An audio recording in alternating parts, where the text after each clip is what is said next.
Polystudieux et polystudieuses, bonjour. J'ai le plaisir de vous présenter aujourd'hui la gamme Swolegan, une gamme de produits en exclusivité chez Polystudio qui permet d'obtenir des effets de métal très réalistes. Cette gamme a été mise au point par une artiste américaine de renommée internationale qui s'appelle Christy Friesen. Elle a un style plein de fantaisie, de féerie, de couleurs et puis surtout d'humour. Vous pouvez d'ailleurs voir dans son travail qu'elle utilise très souvent l'aspect métallisé. Et d'ailleurs, Christy a un petit message pour vous. Salut tout le monde, this is Christy Friesen and I'm here to tell you about your new addiction, Swelligant. Swelligant is a series of fluids that you use to coat things with metal, age them, and make them different colors. And they're so much fun. And the reason I'm telling you about this is Valerie, who has a wonderful online store, is going to be adding these products to all the things she already has for you. And she asked me if I could just warn you that you're going to love them and they're going to be your new addiction. So, merci for listening to me and merci for getting all of the Swelligant from Valerie and having creative fun. See you later! Bon ben voilà, vous avez vu Christy qui vous a parlé de ces produits qui vont vous permettre de créer des effets métalliques. Et ces métaux, vous allez pouvoir les vieillir, les patiner, les rouiller selon vos souhaits. Et vous allez voir que les résultats sont assez spectaculaires et vraiment très beaux. Jusqu'à présent, lorsqu'on souhaitait produire un effet rouillé, corrodé, on était obligé d'utiliser des artifices pas toujours très efficaces et réalistes, comme les pastels et poudres diverses. Là, ce qui est intéressant avec cette gamme de produits, c'est qu'on n'obtient pas une imitation approximative grâce à des couleurs artificielles, mais bien un effet de patine et de vieillissement réel, dû à des réactions chimiques. Il y a une vraie oxydation du métal. Et puis, il y a une dimension très ludique avec cette gamme. On peut faire des mélanges, des variations quasiment infinies, qui, ajoutées aux effets du hasard, donnent des résultats surprenants et souvent au-delà de ce que l'on avait imaginé. Comme le dit Christy Friesen dans sa présentation en anglais, laissez-vous emporter par le chaos ou par le hasard. Vous souhaitez créer vos propres perles à l'aspect métallique ancien pour compléter un collier que vous avez réalisé ou vous souhaitez donner un aspect ancestral à un modelage, eh bien la gamme Swolegan est toute faite pour vous. La gamme Swolegan est composée de 5 produits. Le PREP, qui est un préparateur de surface, un enduit. Les Metal Coating, qui comportent 5 métaux, le laiton, le cuivre, le bronze, l'argent et le fer. Les patines, qui ont 4 effets différents, le Gold Green Verdigris, le Tiffany Green Rust, le Darkening et le Sky Sapphire. Les 13 dioxydes qui sont des teintes et le Sealant qui est un fixateur, un vernis mat. Ces produits peuvent être appliqués sur beaucoup de supports, comme le métal, le cuir, le papier, le carton, le bois, mais aussi bien sûr sur la pâte polymère cuite. Ces produits fonctionnent très bien avec des pièces présentant des reliefs. Les patines vont s'accentuer dans les creux, les reliefs peuvent être soulignés avec les metal coatings, etc. Voyons maintenant comment fonctionnent ces produits et comment les utiliser. Utilisez de petites quantités de produits versés dans des petits contenants tels que les marguerites en céramique, des palettes ou des petits godets en plastique tels que ceux-ci. Les produits sèchent à l'air libre et une fois secs ils sont irrécupérables, comme la peinture acrylique en fait. Il vaut mieux donc prendre de toutes petites quantités à chaque fois et puis bien fermer les flacons. Un point important, c'est de ne pas oublier de bien secouer, mélanger les produits, le metal coating mais aussi les dyes qui sont les teintes que l'on verra un peu plus tard. Il faut que le produit soit bien réparti dans le liquide. Enfin, utilisez des gants tout simplement pour ne pas vous salir. Et puis autre truc important, c'est l'eau distillée. C'est mieux parce que l'eau du robinet peut contenir du calcaire qui peut interférer avec les réactions chimiques attendues. Donc l'eau distillée, c'est celle que l'on utilise par exemple pour les fer à repasser. Vous pouvez acheter ça en gros bidon, c'est très économique. Première étape, préparer nos pièces à recevoir les metal coatings que nous poserons par la suite. La pâte polymère n'est pas poreuse, ce qui fait que les peintures métalliques que nous pourrions poser par la suite pourraient se décoller. On va donc la préparer avec un produit qui s'appelle le PREP, que je vais vous montrer, voilà, qui est une sorte de peinture acrylique blanche, un petit peu collante, et qui va préparer la surface à recevoir donc les métaux que nous allons poser par la suite, qui va faciliter leur accroche en fait. Le risque, si vous ne le faites pas, c'est tout simplement que les couches de metal coating que vous allez poser par la suite ne tiennent pas, se décollent. Ou alors que vous deviez en poser beaucoup pour pouvoir recouvrir le fond de votre pièce, pour pouvoir cacher la couleur d'origine. Voilà, donc j'ai préparé 2 pièces pour la suite que nous allons enduire de PREP. J'ai bien secoué ma bouteille, je verse une toute petite quantité et avec un pinceau, je vais venir enduire la surface de toute ma pièce. Vous pouvez peindre, tamponner. L'essentiel, c'est de recouvrir toute la surface sur laquelle vous voulez par la suite déposer donc la couleur métallique que vous aurez choisie. Pour info, cette lentille a été réalisée avec la texture Arbre de vie de Christy Friesen. Tamponnez bien dans les creux, il faut que le prep soit déposé partout, mais n'en mettez pas trop non plus de façon à ne pas boucher les creux. Il faut que votre pièce garde tout son relief et tous ses creux. Je vous l'ai dit au tout début, ce sont vraiment les pièces sur lesquelles le Swelligant fonctionne le mieux. Ce sont celles qui ont beaucoup de creux et de relief très marqués. Je n'oublie pas les bords qui se verront aussi. Si on voit un petit peu la couleur de fond, ce n'est pas très grave. L'essentiel, c'est qu'il y ait une couche de cette peinture sur laquelle le metal coating que nous allons poser après va venir s'accrocher.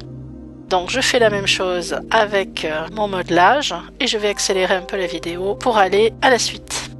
Et là, en faisant ça, vous vous rendez compte que la gamme Swelligant est assez géniale parce qu'en fait, elle va vous permettre de recycler des pièces ou de la pâte moche, des couleurs affreuses que vous n'auriez jamais utilisées par ailleurs, puisqu'elles vont être recouvertes de métal. Des pièces par exemple qui auraient brûlé au four, qui auraient pris une couleur bizarre, vont pouvoir être complètement recyclées, transformées, customisées. Une fois vos pièces bien recouvertes, rincez votre pinceau à l'eau distillée, essuyez vos doigts pour enlever toute trace de prep qui pourrait éventuellement ensuite venir polluer vos pièces quand vous allez passer les peintures métalliques, et puis laissez sécher vos pièces 5-10 minutes, tranquillement, jusqu'à ce qu'elles ne soient plus collantes en fait. Si vous êtes du genre impatient, vous pouvez accélérer le séchage du prep en utilisant un sèche-cheveux ou comme je le fais là, un pistolet à chaleur. Il faut juste respecter évidemment une distance raisonnable pour ne pas brûler le prep et votre pièce. Nous sommes prêts pour la deuxième étape qui est celle du metal coating. Le metal coating, c'est l'enduit métallique qui va servir de base à toute votre créativité. Il y a 5 effets disponibles, le laiton, le bronze, le fer, l'argent et le cuivre. Et ici, j'ai choisi donc de passer sur la gauche du cuivre et sur la droite du laiton. Donc comme pour le prep, on va bien secouer notre bouteille, n'oubliez pas, pour que toutes les particules de métal se répartissent bien dans tout le liquide et qu'ensuite l'enduit soit homogène sur votre pièce et que la réaction chimique soit elle aussi harmonieuse. Versant une petite quantité donc de laiton, je vais venir avec un pinceau, les pinceaux acryliques conviennent très bien, je viens mélanger à nouveau pour bien mélanger les particules et je vais recouvrir ma pièce de ma couleur laiton, comme avec le prep, en tamponnant, en déposant bien la couleur dans les creux. Alors vous allez le voir, effectivement, une seule couche là ne sera pas suffisante pour recouvrir parfaitement la pièce, donc c'est une première couche, il y en aura une deuxième par la suite. On passe bien partout où l'on veut que l'effet se produise, dans les creux, les reliefs, sur les côtés. On accélère un petit peu.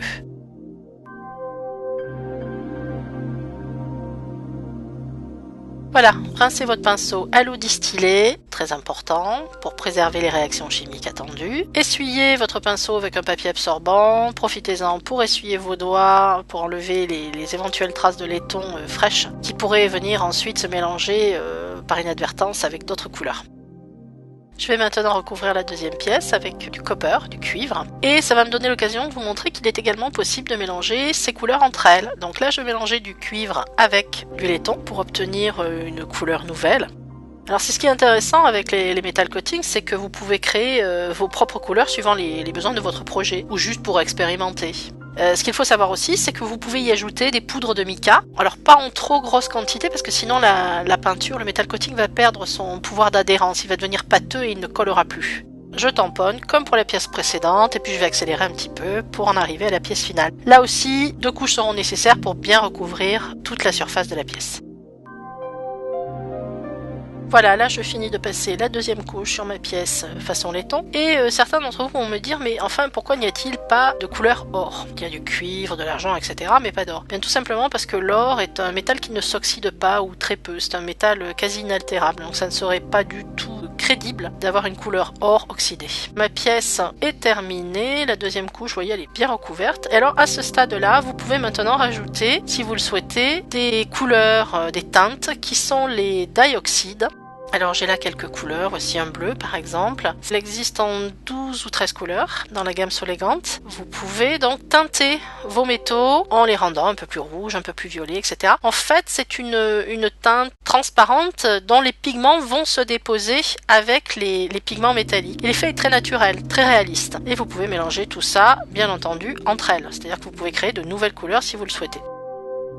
Bon, je vais maintenant passer la deuxième couche sur la deuxième pièce. Et pour les impatients, il est toujours possible de faire sécher le metal coating avec un sèche-cheveux ou un pistolet chauffant en respectant une distance raisonnable pour ne pas brûler la peinture. Après le metal coating, c'est l'étape de l'oxydation du vieillissement. Nous allons donc utiliser les patines. Alors un point très important, c'est que les patines fonctionnent bien mieux sur une surface humide. Il faut donc, si vos pièces sont bien sèches, repasser une petite couche de metal coating. Donc là, vous voyez, je vais prendre un tout petit peu de cuivre, mélanger un tout petit peu de laiton, et je vais repasser une couche très fine, juste pour humidifier, et vraiment partout. N'oubliez aucun endroit, c'est très important pour la suite. Pour ce masque, j'ai donc choisi d'utiliser le Gold Green Verdigris. J'en verse une petite quantité dans ma palette et j'utilise un morceau d'éponge que je suis tout simplement allé couper dans une grosse éponge naturelle. Donc je viens tremper mon morceau dans la patine et je vais l'appliquer sur le masque en tamponnant. Bien sûr, on peut utiliser un pinceau si on préfère, ou du papier absorbant, ou faire couler le produit directement dessus, ou un flacon pulvérisateur. Donc voilà, je tamponne et en fait on voit assez rapidement un début d'effet. Vous voyez, ça commence à être légèrement verdâtre. Alors, Christy Friesen utilise une éponge elle aussi pour poser la patine afin de bien imprégner le métal en pressant même l'éponge pour faire couler le produit directement sur la pièce. En fait, c'est à ce moment-là que la réaction chimique commence entre la patine et le métal. Il ne s'agit pas d'une teinture, hein. C'est vraiment une vraie réaction qui va donner une vraie patine, comme dans la réalité, comme on aurait obtenu avec le temps, hein, le temps passant sur le métal. Donc vous voyez là, on a vraiment un début de réaction qui est très naturel, un métal qui vieillit à vue d'œil. Et ça, c'est vraiment super ludique, super amusant de voir les métaux changer au fil des heures. On est un peu comme des gamins à venir voir toutes les 2 heures comment la pièce a évolué, comment elle a verdi, jauni, etc. Rouillé, c'est vraiment très amusant. Suivant la patine et le métal utilisé, la réaction peut prendre entre 12 et 24 heures. Christy Friesen conseille 24 heures et il vaut mieux attendre ce temps pour que la réaction soit complètement achevée et réussie. Donc ces 3 patines, le Gold Green Verdigris, le Tiffany Green Rust et le Sky Sapphire, agissent entre 12 et 24 heures. Mais il y a une patine qui agit beaucoup plus vite, hein, c'est le Darkening, qui agit lui sur l'argent, qui va venir foncer, noircir, brunir l'argent. Donc j'ai préparé une pièce sur laquelle je passe une petite couche très fine à nouveau de metal coating que j'ai bien mélangé avant de le passer. Je vous rappelle, il faut que la pièce soit humide, légèrement humide pour que la patine agisse. Donc comme précédemment pour la pièce laiton cuivre, je viens tremper une éponge dans la patine Darkening et je viens presser sur ma perle ronde. Donc vous voyez qu'on peut aussi travailler sur des surfaces courbes, bombées, rondes.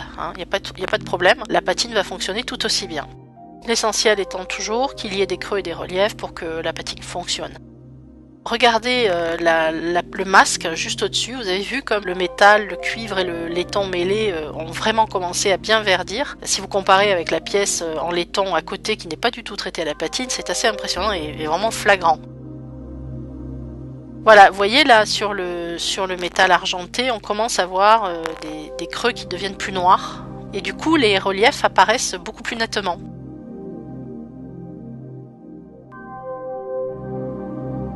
Pour favoriser ou accélérer la réaction chimique, Christy Friesen conseille d'emmailloter nos pièces dans un papier absorbant humidifié. Alors toujours humidifié avec de l'eau distillée, hein, pas de l'eau du robinet. Donc on enroule nos pièces dedans et on les range dans une boîte hermétique pour 12 à 24 heures. Pour comparaison, voici une pièce qui a 24 heures d'action et donc vous voyez l'effet de noircissement est beaucoup plus marqué et la pièce a l'air bien plus ancienne. Vous pouvez bien sûr, si vous le souhaitez, teinter vos pièces avec les dye oxyde dont j'ai parlé précédemment. Je mets mes pièces de côté et je reprends mon masque pour vous montrer qu'il y a une petite zone sur le côté sur laquelle l'oxydation n'a pas lieu, n'a pas pris. Alors en fait c'est très simple, on va corriger ça tout simplement en repassant de la couleur. Donc je vais repasser mon mélange de couleurs cuivre et laiton juste à l'endroit où l'oxydation n'a pas eu lieu. Je rince mon pinceau et puis je vais réappliquer la patine à l'endroit où elle ne s'est pas produite. Voilà, tout simplement. Voilà, et la patine sera complètement harmonieuse sur tout mon masque. À n'importe quel moment, à partir de l'instant où vous avez posé la patine, vous pouvez estimer que la réaction est suffisante, que le vieillissement est suffisamment prononcé. Alors là, c'est très simple, il vous suffit d'arrêter la réaction en trempant la pièce dans de l'eau distillée. L'eau distillée va immédiatement stopper la réaction chimique. Vous trempez, vous remuez un petit peu pour que l'eau distillée se répartisse partout, vous sortez votre pièce, vous la laissez sécher, et voilà, la réaction chimique est terminée. Voici la pièce après 24 heures. Vous voyez que l'effet est vraiment saisissant, c'est très réaliste. C'est pour ça que je vous conseille vraiment de laisser vos pièces travailler entre guillemets pendant 24 heures pour que la réaction chimique soit totalement terminée. Je passe maintenant à la pièce en laiton, sur laquelle je passe à nouveau, comme pour la pièce précédente, une petite couche très fine de laiton bien partout. Et là, cette fois-ci, je vais utiliser une autre couleur de patine, c'est le Tiffany Green Rust. Tiffany Green est donc une patine qui donne un résultat plus vert, un peu moins jaune, doré, donc la précédente. Et c'est aussi une patine Rust, rouille, qui peut être utilisée avec le fer. Donc, comme précédemment, j'en verse une petite quantité, puis je vais venir tamponner ma pièce.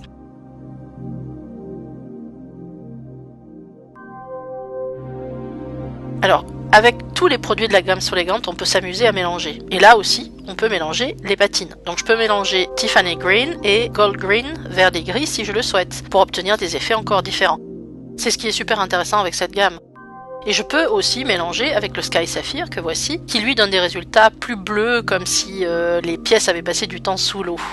Voilà, donc je continue à tamponner bien partout, j'imprègne ma pièce. Comme pour le cuivre laiton pour le masque au-dessus, la pièce va reposer 12 à 24 heures pour que la réaction soit bien achevée.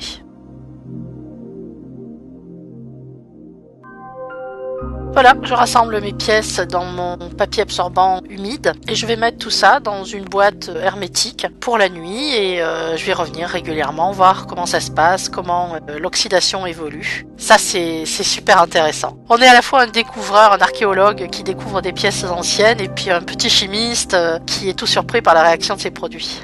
Alors voilà, j'ai disposé pour vous les pièces, donc dans 3 états différents. Comme vous le voyez, la pièce brute en polymère, la pièce enduite de métal coating et pour finir, la pièce oxydée. Donc vous voyez que l'effet est vraiment assez étonnant, très réaliste. On a vraiment l'impression d'avoir déterré un bijou ancien au fin fond de son jardin. J'ai également donc ici la pièce laiton qui peut paraître peut-être trop oxydée. Alors ça c'est très chouette, c'est un moment très agréable aussi. On peut rendre un peu sa couleur à la pièce, relever les détails, accentuer les reliefs en fait en essuyant, en prenant un petit peu de métal coating laiton, en l'essuyant sur du papier pour n'en garder finalement que les pigments. Et on vient frotter les reliefs. Et comme vous le voyez, la couleur originelle du métal réapparaît. On vient frotter tous les reliefs partout et en fait c'est comme si l'oxydation dans la réalité s'était produite uniquement dans les creux et que toute la partie en relief de la pièce soit restée intacte. Donc là j'ai un petit peu débordé, donc je vais tremper mon pinceau dans l'eau distillée, je viens diluer le métal coating que je viens de poser au mauvais endroit et puis avec un petit chiffon je vais essuyer. Bien évidemment, cette accentuation est valable avec toutes les autres couleurs de la gamme. Voilà, là je vous mets côte à côte le prep et la pièce terminée. Comme je vous l'ai dit au début de cette présentation, le Soelegant peut être utilisé sur d'autres supports, ici du métal. En fait cette pièce était argentée, ça ne me convenait pas, je l'ai recouverte de laiton, patiné et voilà. On dirait vraiment qu'elle date du début du siècle. Vous avez par exemple envie de créer un plastron de style steampunk et puis vous aimeriez patiner vos engrenages, voilà, Soelegant impeccable. Vous avez trouvé de vieilles perles métalliques ou en bois auxquelles vous souhaiteriez donner un aspect plus ancien, hop, Soelegant. En fait, c'est vraiment une gamme géniale pour donner un aspect ancestral à vos pièces, un aspect vieilli qui a vécu. Alors, je vais maintenant vous parler plus précisément des dioxydes. Ce sont des teintures translucides qui vont vous permettre de colorer très subtilement le métal oxydé. Elles existent en 13 couleurs, allant du jaune au violet, en passant par le vert, le rouge, etc. En fait, ces teintes, elles vont colorer de manière très très naturelle le métal et les oxydations pour ajouter des détails, apporter des nuances. Donc si une oxydation vous paraît trop uniforme, comme par exemple ici sur cet argent, vous pouvez le teinter. Donc là j'ai choisi de faire un petit dégradé qui va du vert au violet. Et comme vous le voyez, la couleur est très, très translucide en fait, parce que les teintes perdent 50% de leur couvrance au séchage, ce qui permet de laisser apparaître les couches sous-jacentes. Et si vous voulez un aspect plus vif, il ne faut pas hésiter à repasser de la couleur d'ail. Et comme les autres produits de la gamme, toutes ces couleurs peuvent être mélangées entre elles pour créer de nouvelles nuances. Voilà, j'ai rassemblé pour vous toutes ces pièces que j'ai réalisées pour vous montrer les différents effets. Voyons par exemple ce fer rouillé, comme vous le voyez, l'effet est vraiment étonnant. On a vraiment cet aspect rougeâtre de la rouille. Voici le même effet sur le masque. Et ici, je vous montre le résultat de la patine Sky Sapphire que je n'ai pas utilisé dans cette présentation. Comme vous le voyez, il y a vraiment un aspect bleuté qui convient très bien pour des pièces qu'on aurait imaginé avoir passé beaucoup de temps dans l'eau, des poissons, etc. Là, j'ai fait un petit jardin aquatique. Cette patine bleue convient très très bien pour cette pièce. Voici une pièce bronze patinée verdigris, le même petit jardin. Et voici une pièce cuivre patinée verdigris également. Sur cette pièce argent, vous voyez, j'ai repassé une couche d'argent sur les reliefs pour mettre en valeur le motif. Et sur ce masque, là, j'ai accentué l'oxydation avec un dioxyde noir. Les fameuses teintes dont je vous parlais, vous pouvez accentuer si vous le souhaitez en utilisant la couleur de base de la patine. Voici des perles cylindriques sur lesquelles la patine a vraiment bien fonctionné malgré un relief pas si profond. On a vraiment l'impression de perles de la Rome antique. Donc la première c'est du fer, la deuxième du laiton, la troisième de l'argent et enfin du bronze. Et pour finir, voici donc des perles rondes pour vous montrer qu'on n'est pas obligé de travailler des surfaces que planes. Hein. Fer, laiton, argent, bronze, cuivre, etc. Les dioxydes permettent donc de colorer les metal coatings, comme je vous l'ai dit, tout en transparence, mais on peut également s'en servir sur la pâte crue, comme teinte. Voici une pièce réalisée donc à l'éponge, celle-ci et celle-ci. J'ai trempé donc mon éponge dans les teintes dioxyde et je suis venue tamponner ça sur une pâte blanche. La partie que vous voyez métallique, c'est en fait du laiton que j'ai passé au pinceau et légèrement teinté de violet avec le dioxyde violet. Donc les effets des dioxydes sur la pâte crue peuvent être vraiment, vraiment intéressants. J'ai d'ailleurs fait plusieurs pièces que je vais vous montrer tout de suite. Voilà d'autres couleurs. Par exemple des jaunes, des orangés, rouges et violets. Et j'ai intercalé de temps en temps une petite ligne de cuivre. Ou alors, voici encore une autre pièce, où là j'ai utilisé des bleus, des violets, toujours sur pâte crue blanche. Je suis venue poser un pochoir et j'ai tamponné avec la couleur cuivre qui a donc créé le motif que vous voyez là. Donc les die peuvent être utilisés sur pâte crue comme des sortes d'encre, bien que ce n'en soit pas. Hein, ce sont des teintes que l'on va utiliser comme de la peinture. Je pense qu'il y a plein de choses à explorer encore avec ces die et avec les metal coatings. Enfin, vous pouvez, pour terminer, protéger votre travail à l'aide du sealant, qui est en fait un vernis fixateur. Il est mat, car les métaux patinés ne brillent pas, évidemment. Hein. Alors un vernis brillant est complètement déconseillé, ce serait complètement incongru d'avoir des métaux vieillis brillants. Il faut attendre les 12 à 24 heures après que vous ayez appliqué la patine pour être certain que la réaction soit bien achevée et que le fixateur tienne bien sur la pièce. Et puis bon, vous pouvez utiliser d'autres vernis bien entendu, mais toujours mat, hein, et il faut qu'il soit à base d'eau. Appliquez-le avec un pinceau doux et en couche assez fine. Le matériel utilisé se lave à l'eau savonneuse tout simplement, y compris pour les palettes ou les godets qui ont pu contenir les dioxydes. Pour le metal coating et le prep, comme il s'agit un petit peu d'une sorte d'acrylique, cela va sécher. Alors si ça n'est pas encore complètement sec, diluez-le à l'eau pour le faire disparaître, sinon vous pouvez gratter. En fait, ce qui est vraiment excitant et très satisfaisant avec cette gamme Swellegant de Christy Friesen, c'est qu'on peut multiplier les associations des produits entre eux à l'infini quasiment, hein, entre les metal coatings, les couleurs, dye, et puis on obtient des résultats vraiment très beaux et très variés. Info importante, ces produits ne sont pas du tout toxiques, hein, ils n'ont quasiment pas d'odeur, hein, c'est pas la peine de travailler la fenêtre grande ouverte par moins 20 degrés, vous ne risquez rien et pas besoin d'utiliser de masque. Voilà, le Swellegant vous permet en fait de donner une seconde vie à des pièces que vous n'appréciez plus, que vous pensiez avoir ratées, ou peut-être celles qui ont eu un peu trop chaud dans le four et qui ont brûlé, ou alors de créer complètement des pièces qui ont l'air d'être du métal ancien. Cette gamme elle est vraiment chouette et vous allez vous amuser comme des petits fous avec ça. Merci à tous d'avoir suivi cette présentation qui est aussi un tutoriel pour apprendre à utiliser les produits de la gamme Swellegant. Si vous avez des questions, n'hésitez pas à les poser sur la page Facebook de Polystudio, sur Instagram, sur Twitter ou évidemment ici sur YouTube. Polystudieux et Polystudieuses, à très bientôt pour de nouvelles découvertes, de nouveaux produits et de nouvelles idées. Merci!